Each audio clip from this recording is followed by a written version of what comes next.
안녕하세요. 오늘 여러분께서 보내주신 자료, 이거 흥미롭네요. 태국의 한 라디오 프로그램 녹취록인데요. 아, 네, 봤습니다. 사원의 귀신이라는 제목이 붙어 있었죠. 네, 맞아요. 13년 전, 그러니까 갓 승려가 되셨을 때 겪었던 좀 기이한 경험담이라고 해요. 두 가지 이야기가 있는데 네네. 하나는 사원 법당에서, 다른 하나는 그 불교 명절 전날 밤에요. 특히 갓 출가한 분들이 이런 영적인 경험을 자주 한다는 그런 믿음하고도 연결될 수 있겠네요. 그렇죠. 그런 얘기가 있잖아요. 오늘 이 이야기 같이 좀 깊이 파고 들어보시죠. 네, 좋습니다. 이 녹취록을 제공해 주신 분이 크루키 스님인데 본인이 승려 생활 초기에 겪은 일들이라고 하죠. 네. 근데 첫 이야기는 본인 얘기가 아니라 프라랑이라는 다른 신참스님 얘기부터 시작해요. 이분이 법학도 출신인데 아, 네, 기억납니다. 법당에서 불경 그 3장을 공부하다가 깜딱 잠이 든 거예요. 네, 피곤했겠죠. 근데 꿈에 아주 키가 크고 뭐랄까 깡마른 검은 형체의 여성을 봤다는 겁니다. 검은 형체요? 네. 다리가 길고 팔을 막 흔드는 모습이 그 태국 설화에 나오는 푸렛, 아귀 있잖아요. 그거랑 비슷했다고 하더라고요. 으스스하네요. 근데 뭐 꿈이니까 그럴 수 있다 쳐도. 그렇죠. 그냥 악몽인가 싶었는데 깨어나 보니까 더 이상한 일이 있었던 거죠. 어떤 거요? 분명히 그 불경 책장에서 책을 떠내놓고 책장 문을 안 닫았었대요. 네. 근데 깨보니 문이 딱 닫혀 있고 책도 다시 제자리에 가지런히 꽂혀 있었다는 거예요. 잠결에 본인이 했을 리는 없고. 전혀요. 본인은 절대 아니라고 했답니다. 이게 단순한 꿈이 아니었을 수도 있겠다. 뭐 그런 생각이 들죠. 그렇죠. 깨어난 후의 상황, 그 자체가 굉장히 기묘하네요. 스스로 한 게 아니라면 누군가 혹은 무언가가 했다는 거니까. 네. 이 프라랑 스님의 이야기를 듣고 이제 쿠루키 스님 본인도 좀 신경이 쓰였나 봐요. 아, 그럴 수 있죠. 그날 저녁에 예불 명상 시간이 있었는데 그때 문득 그 얘기가 떠오른 거죠. 처음엔 에이 그냥 꿈이겠지 하고 넘기려 했대요. 네, 보통은 그렇게 생각하죠. 그런지 이제 맺다라고 모든 존재에게 자비심을 보내는 명상을 하잖아요. 네, 자비관 명상이죠. 그때 혹시 그 존재가 정말 있다면 내 공덕이라도 나누어 주겠다. 이렇게 마음속으로 생각한 순간에요. 네, 생각만 했는데. 네. 딱 절을 하려고 하는데 귀에서 갑자기 엄청 날카로운 소리가 삑 하고 들렸다는 거예요. 아, 소리가요? 네. 그래서 깜짝 놀라서 주변을 봤는데 다른 스님들은 아무렇지도 않게 명상 중이셨고요. 혼자만 들은 거군요. 네, 혼자만 들은 거죠. 이런 청각적 경험, 뭐 환청일 수도 있겠지만 종종 명상 같은 깊은 집중 상태에서 보고되기도 하거든요. 아, 그런가요? 근데 이분은 그 뒤로도 두 번이나 더 똑같은 소리를 들었다고요? 반복적으로요? 그러면 단순한 환청이 아닐 수도 있겠다고 생각했겠네요. 그렇죠. 처음엔 의심했지만 자꾸 들리니까 이거 뭐지? 싶었던 거죠. 네. 그리고 더 확실한 경험은 완꼰이라고 불교 성일 바로 전날 밤에 있었어요. 아, 완꼰 밤에요? 네. 밤에 이제 방에서 휴대전화 충전하려고 낡은 콘센트에 플러그를 꽂는데 전기가 확 오른 거예요. 감전된 거죠. 아이고, 꽤 쓰기 감전됐다고 하던데요. 네. 근데 그 순간 또 그 삑 하는 소리가 들린 거예요. 두 번째로. 감전된 그 순간에요? 네. 그리고 잠시 후에 세 번째 소리가 들렸는데 이번엔 그 날카로운 소리가 아니라 아주 분명하게 사투 하는 단어였다는 겁니다. 사투. 불교에서 좋습니다. 사두하는 그 말이요? 네, 맞아요. 좋습니다. 찬성합니다. 이런 뜻이잖아요. 와, 이건 좀 소름 돋지 않나요? 와, 정말 특이하네요. 감전이라는 강한 물리적 충격이랑 그 의미 있는 단어가 연결된다는 점이 흥미롭습니다. 본인도 이게 전기가 통하면서 뭔가 그 존재랑 주파수가 맞은 건가? 뭐 이런 식으로 추측을 하더라고요.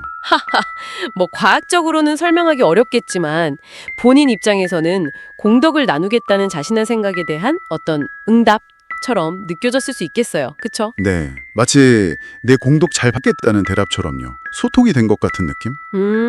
충분히 그럴 수 있겠네요. 미지의 존재와의 어떤 교감 가능성을 보여주는 경험으로 해석할 수도 있고요. 그리고 또 다른 완꼰 밤 이야기도 있어요. 이번엔 꿈 이야기인데요. 아, 꿈이요. 돌아가신 증조 할머니 꿈을 꿨다는 거예요. 돌아가신 지 한 6년 됐고 이분이 스님이 되기 전까지는 한 번도 꿈에 안 나타나셨던 분이래요. 그런데 갑자기 네, 꿈에서 자기가 어린 시절 모습으로 증조 할머니를 만났는데 꿈속에서도 아이고 꿈이구나 하고 인지를 했답니다. 그러다 깼고요. 네. 다음날 어머니께 이 꿈 이야기를 했더니 어머니께서 아이고 네가 출가해서 공덕을 쌓으니까 증조할머니께서 그 공덕 받으러 오신 거다 이렇게 말씀하시더래요. 아, 그 해석이 딱 맞아떨어지네요. 네, 실제로 이 크루키 스님이 증조할머니 돌아가신 후에 처음으로 출가한 후손이었다고 하거든요. 네. 이거는 뭐 불교의 그 회향 사상, 조상에게 공덕이 전달된다는 믿음하고 아주 직접적으로 연결되는 경험이네요. 그렇죠. 시점도 그렇고 출가 후 첫 경험, 완꼰 밤, 내용도 그렇고 모든 게 딱 들어맞는 느낌이에요. 네. 그리고 그 이후로는 다시는 증조할머니 꿈을 안 꿨다는 점도 좀 의미심장하게 들립니다. 마치 목적을 달성하고 가신 것처럼요. 맞아요. 그런 해석의 여지를 남기죠. 오늘 살펴본 이야기들 설명하기 어려운 소리부터 시작해서 기이한 현상, 또 돌아가신 가족과의 만남까지 정말 다채롭고 흥미로웠습니다. 네. 특히 갓 승려가 된 시기, 어떤 변화의 경계선상에 있을 때 이런 경험들이 집중됐다는 점이 생각해 볼 거리를 주는 것 같아요. 그러게요. 그 시기가 뭔가 다른 감각을 열어주는 걸까요? 네. 개인의 주관적인 경험이 그가 속한 문화, 또 신념 체계와 어떻게 만나서 의미를 만들어가는지 잘 보여주는 사례였습니다. 자, 여기서 여러분께 마지막으로 질문 하나 던져보면서 마무리할까 합니다. 이런 명상이나 출가 같은 어떤 극한의 정신 집중 상태 혹은 삶의 큰 변화가요, 평소에는 좀 닫혀있던 우리의 감각이나 인식을 정말 열어주는 통로가 될 수 있을까요? 그럴 수도 있을까요? 아니면 우리가 속한 문화적 배경이나 믿음 자체가 이런 설명할 수 없는 현상을 경험하고 또 해석하는 방식에 근본적인 영향을 미치는 걸까요? 여러분은 어떻게 생각하시는지 한 번쯤 곱씹어 보시면 좋겠습니다. 안녕하세요. 오늘 저희가 좀 깊이 들여다볼 자료는요. 태국 남부 국경지대의 군부대에서 근무했던 한 군인의 기록입니다. 이게 그분의 개인적인 경험담인데 상당히 기이하고 때로는 좀 오싹한 사건들이 담겨 있어요. 네, 맞아요. 특히 이 부대가 2004년에 좀 비극적인 사건이 있었던 곳이잖아요. 그 반군 기습 공격으로 군인들이 많이 희생된. 아, 그렇죠. 그 사건이 있었죠. 네. 그래서 오늘 저희가 좀 보려는 건 이런 기록을 통해서 그런 어떤 트라우마가 서린 장소에서 벌어지는 설명하기 어려운 현상들, 이걸 좀 깊이 보려는 겁니다. 자, 그럼 바로 한번 들어가 보죠. 이 이야기 시작부터 좀 강렬한데요. 기록을 보면 이 화자가 야간 근무 끝나고 숙소로 가고 있었대요. 네네. 근데 어둠 속에서 웬 낡은 자전거를 탄 좀 이상한 인물을 마주친 거죠. 근데 진짜 이상한 건요. 네. 그 인물이 자전거를 타고 왔는데도 이 화자보다 먼저 숙소에 도착해서 기다리고 있었다는 거예요. 아, 그게 진짜 기묘하네요. 그러고는 자신을 대위라고 밝혔다고 하죠. 맞아요. 대위. 근데 그 대위가 화자가 들어오세요 이렇게 말을 하기 전까지는 집안에 못 들어왔다고 해요. 뭔가 규칙 같은 게 있는 것처럼요. 허락을 받아야 들어올 수 있다. 네. 그리고 짧게 대화하다가 조심하라! 뭐 이런 좀 의미심장한 경고만 남기고 사라졌다고 하는데 아, 나중에 알고 보니까 이 대위가 2004년 그 피습 사건 때 바로 그 집에서 아주 잔혹하게 살해된 분이었다는 거죠. 세상에. 그럼 화자가 배정받은 숙소가 그 대위가 살던 집이었던 거예요? 바로 그거죠. 특히나 그 대위가 장애가 있는 아이를 혼자 두고 세상을 떠나야 했다는 그런 깊은 슬픔, 한 같은 게 있었다고 해요. 이게 그 장소기억이라고 하잖아요. 아, 장소기요? 네, 어떤 강한 트라우마나 감정이 그 장소에 남는다는 그런 개념하고도 좀 연결해 볼 수 있을 것 같아요. 와, 진짜 너무 가슴 아픈 사연이네요. 그 자체로도. 근데 부대 내 다른 건물에서도 이상한 일들이 있었다면서요? 복판이라고 불리는 곳이요? 네, 그 복판이라는 2층짜리 건물이 있는데 거기가 통신이나 행정 업무 보던 곳인가 봐요. 거기서도 이상한 일들이 계속됐다고 해요. 어떤 일들이요? 병사들이 그 2층에서 잠을 자다가 정체 모를 형체를 봤다거나 아니면 아무도 없는데 누가 속삭이는 소리를 들었다거나 이런 경험담들이 계속 나온 거죠. 사실 군대라는 환경이 워낙 폐쇄적이고 또 스트레스가 극심하잖아요. 그렇죠.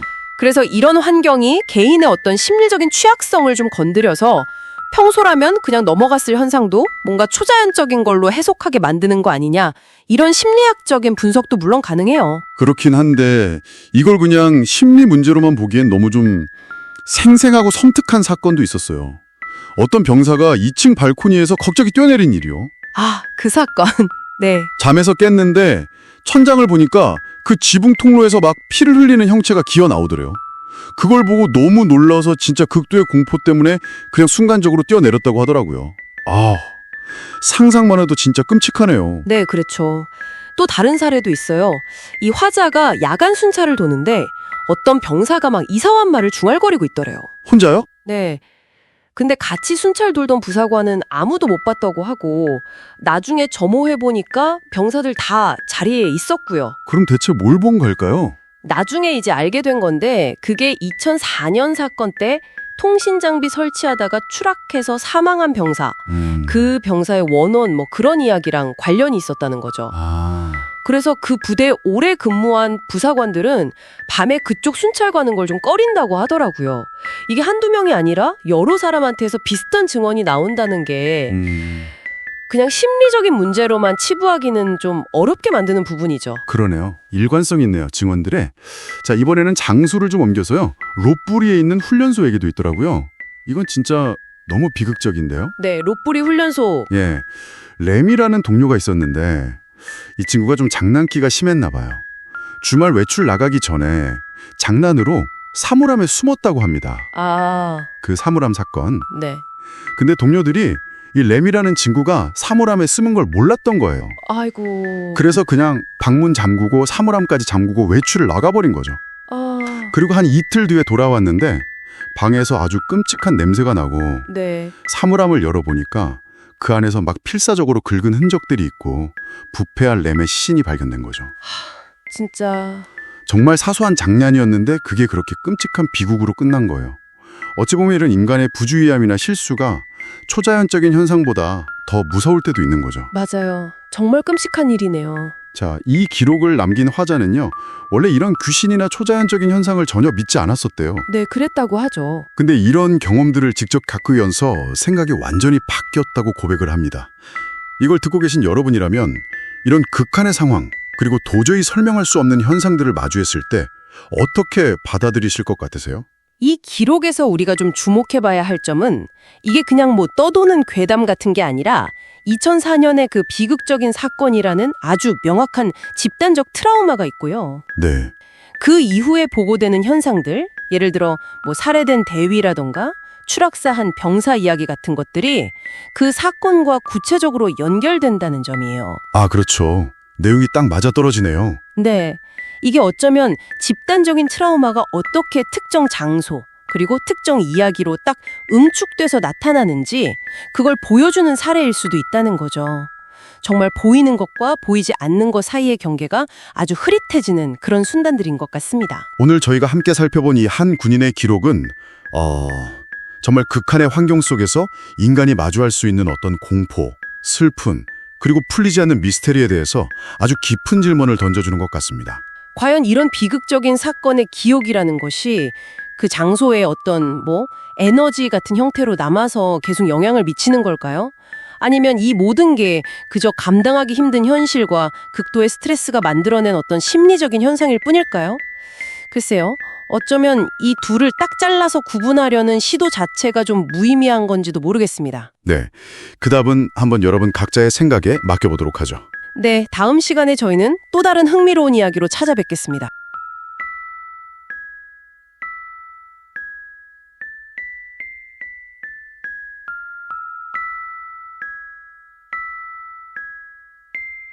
네, 청취자분이 보내주신 아주 흥미로운 유튜브 기록 오늘 같이 파헤쳐볼 시간입니다. 태국 더 고스트 라디오 채널의 감땀탄, 우리말로 하면 까르마가 따라잡다 정도 될까요? 그런 제목의 이야기인데요.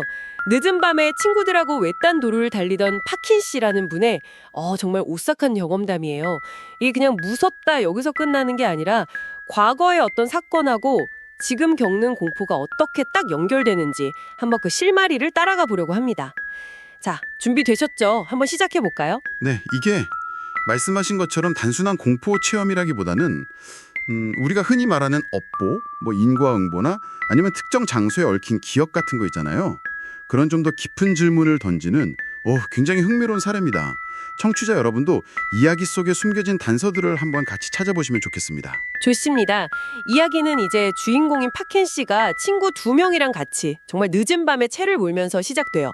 거기가 나콘바통 근처라고 하는데 진짜 주변에 아무것도 없는 그런 도로였고 친구들은 뭐 옆자리 뒷자리에서 자고 있었고요.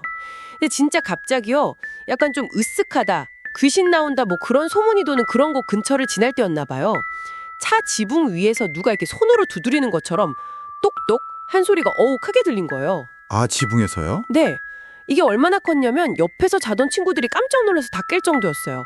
근데 특히 한 친구가 깨자마자 완전 거의 뭐 화를 내듯이 아니 왜 이 길로 왔냐 막 이러면서 엄청 불안해하는 거예요.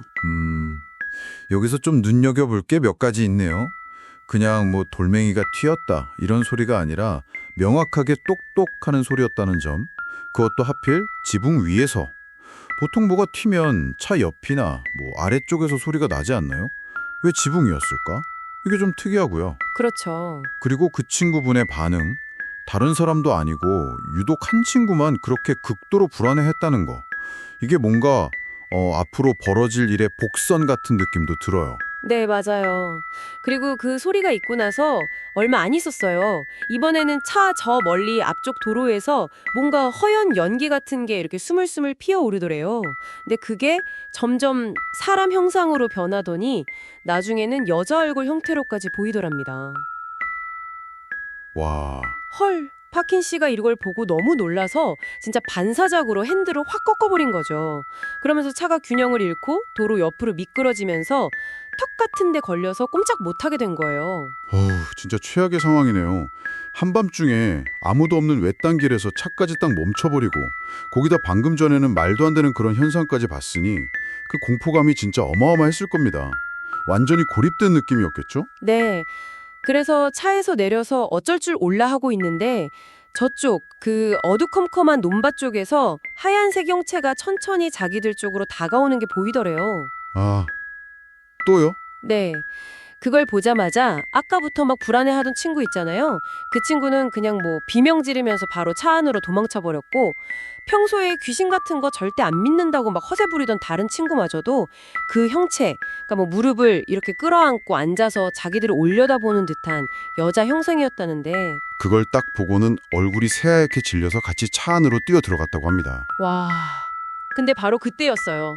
정말 갑자기 어디서 나타났는지 도로 작업자 복장을 한 남자가 다가오더니 도움을 주겠다고 말을 걸더랍니다.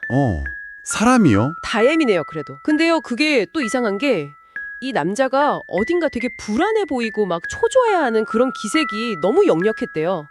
그러더니 잠시 후에 뭐 어디 간다고 말도 없이 그냥 말 그대로 흔적도 없이 사라져 버렸어요. 아, 사라졌다고요? 그냥 간 게 아니고? 네, 그냥 증발하듯이요. 이거 참 도움인 줄 알았더니 그것마저도 뭔가 기이한 현상의 일부였던 거네요. 게다가 더 이상한 건 나중에 이제 실제 구조대, 아마 고속도로 순찰대 같은 분들이겠죠. 그분들이 도착했을 때 상황이에요. 이분들은 사고 신고 자체를 받은 적이 없었고 불과 한 300m 그 정도 떨어진 주유소에서 출발했는데 오는 길에 파킨시 차를 전혀 못 봤다는 거예요. 네. 아니, 길가에 서 있었는데 못 봤다고요? 네, 못 봤다고 했답니다. 이게 정말 중요한 질문을 남기죠.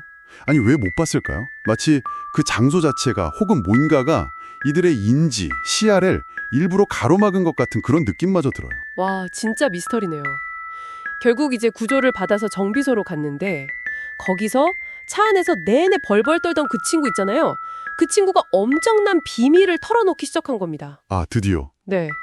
몇 년 전에 자기가 한 13살 그쯤 됐을 때 바로 자기들이 사고 났던 그 근처 논두렁에서 자기 친척 여러 명이 여자 한 명을 끔찍하게 집단 성폭행하고 살해하는 사건에 연루됐었다는 거예요. 세상에. 심지어 그 덩치에 자기 가족들이 그 친척들의 도피를 도왔고 그 이후로는 그 피해 여성 귀신이 계속 집 앞에 나타나서 손가락질하고 막 그랬다는 거예요. 너무 시달려서 결국 이사까지 갔었다고. 그래서 자기는 그때 이후로 이 길은 정말 본능적으로 피하고 절대 안 왔었다고 그렇게 고백을 하더랍니다. 이제야 그 퍼즐 조각들이 다 맞춰지는 느낌이네요. 물론 이건 그 친구의 어떤 주관적인 해석이나 기억일 수 있어요. 그 점 감안해야겠지만 그래도 그 친구가 털어놓은 과거의 그 끔찍한 사건, 그리고 방금 그들이 겪었던 그 초자연적인 현상들, 특정 장소에서의 고립, 또 원혼으로 보이는 그 형체의 출현, 이게 너무 기묘하게 연결되잖아요. 이야기 제목 그대로 과거의 업보, 그 카르마가 그냥 관념적인 게 아니라 정말 물리적인 공포의 형태로 그 장소에서 벗어날 수 없게 만드는 방식으로 그들을 따라잡은 게 아닐까, 뭐 그런 생각까지 들게 하네요. 네. 근데요, 이야기가 여기서 끝이 아니에요. 이게 진짜 소름 돋는 부분인데. 또 있어요? 네. 나중에 파인 씨가 혹시나 해서 알아봤더니 아까 그 도움을 주겠다면서 나타났던 도로 작업자 복장의 남자 있잖아요. 그 남자 역시 몇 년 전에 바로 그 사고 지점 근처에서 강도한테 총에 맞아 살해당했던 실제 인물의 유령이었다는 거예요. 와. 그러면 그 장소 하나에 서로 다른 비극으로 죽은 원혼들이 지금 막 겹겹이 얽혀 있는 거네요. 이건 뭐 단순한 우연이라고 치부하기에는 너무 많은 연결고리가 보이는데요. 그렇죠. 정말 등골이 오싹해지는 이야기였습니다. 친구 가족의 과거 범죄와 직접 관련돼 보이는 그 여성 유령, 그리고 어쩌면 도움을 주려고 나타났을지도 모르는 또 다른 비극의 희생자, 그 도로 작업자 유령까지. 이 모든 기이한 일들이 정말 그저 우연의 일치일 뿐일까요? 청취자 여러분은 어떻게 생각하시나요? 네. 이 이야기는 장소의 기억이라는 그런 개념을 다시 한번 생각하게 만드는 것 같습니다. 어떤 끔찍한 사건이나 아주 강렬한 감정이 특정 공간에 어떤 에너지처럼 남아서 영향을 미친다는 그런 생각이요. 정말 비극적인 사건이 벌어졌던 곳은 그 자체로 고통과 원한의 어떤 메아리를 계속 풀고 있는 건 아닐까. 그리고 그 메아리는 특히 과거 사건과 어떻게든 연결된 사람들에게는 더 강하게, 더 직접적으로 와닿는 것일지도 모르겠습니다. 이 섬찟한 경험이 청취자 여러분에게는 또 어떤 질문을 남겼는지 한번 조용히 생각해 보시는 것도 좋을 것 같네요.